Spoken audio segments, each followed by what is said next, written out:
I? Where am I going? And what do I do next? You have. You actually have. This isn't some kind of joke. You're not going to turn around and slam the door in my face, are you? Really? Okay.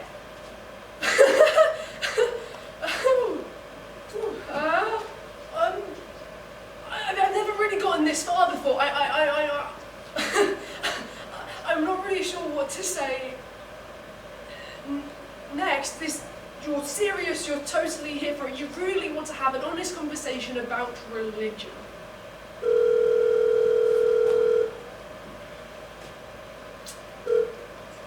Sorry about that. I got a bit off track there, but Jesus, you know, the guy, not the exclamation of fear or pain. Jesus was in pain, you know, up on that cross to die for our sins and all that. You should really read about it. It's in this book, not any of the other ones.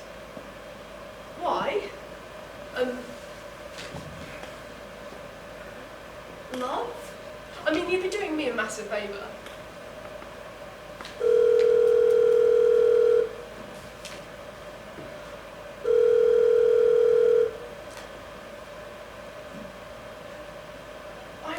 After last night they would get that I didn't want to speak to them anymore. But you know who didn't stop spreading his message of love even when he really probably should have? I mean, Jesus. I mean, it wouldn't be his fault if he did though. I mean, his mum, dad, God, whatever, just kind of put him on earth to see what would happen. No, not to see what would happen. To have him save the whole of humanity. If that's not pressure, I don't know what is. I mean, I can't go for a night out without getting punched in the face. And yeah, I know I shouldn't drink, but stuff happens.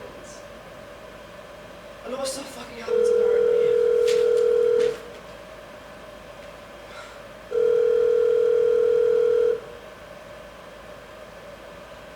This really isn't about you, or well, him. I mean, I shouldn't be here, I should be at home, but no, God will help, God will provide. I just want to sleep. My name's Kate, by the way.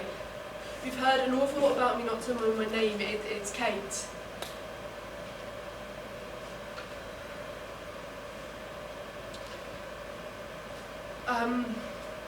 So my friend died. I mean, it was a year ago, the anniversary was yesterday, and I can't stop thinking about her. And I loved her. I really did love her. And now she's gone. And I don't blame myself. Whenever I see grief and mourning on TV, the person always finds a way to blame themselves. If it wasn't their absolute fault, then it was their absence that somehow caused it. And I find that so fucking egocentric. It's all about me, blah, blah, blah. I could have saved it,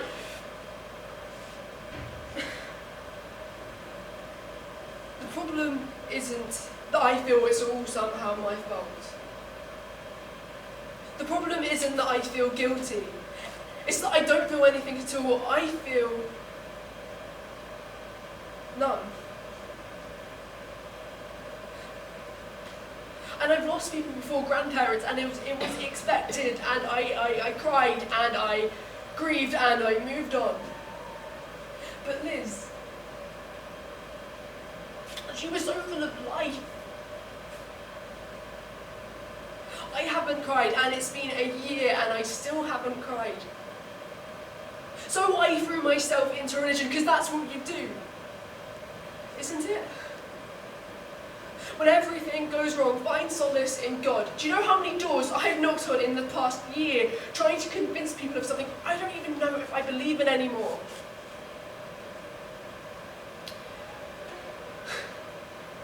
This is a pretty awful sales pitch. So we went out last night. Our friends, they said we should do something to remember her by, so we went. It was me and Daniela and Sarah and George and Eleanor and Jess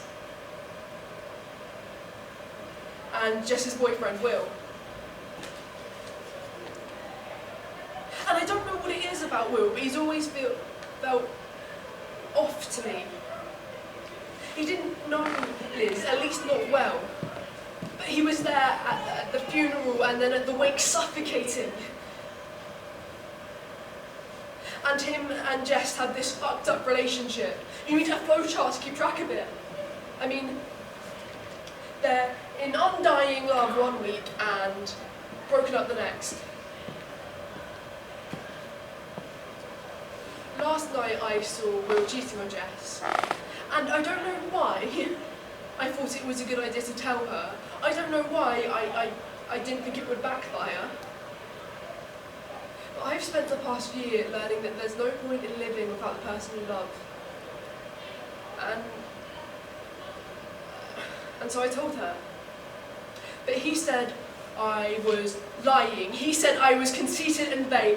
He said I'd always wanted to get with him and should shut the fuck up. And I wanted to scream and I wanted to shout that there was no way in hell I don't want anything to do with him because I'm gay, because I love Liz, and because despite everything that I've ever teached and preached about sin, I loved Liz. Except I didn't say that and just punched me in the face.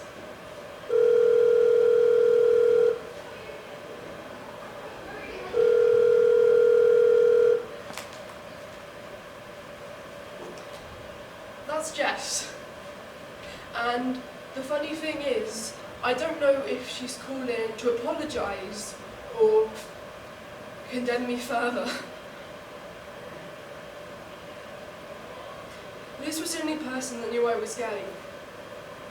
We weren't together, but we weren't not. She said she couldn't be with someone who didn't accept themselves. But in the end that didn't matter. All that mattered is that a guy got drunk and ran a red light.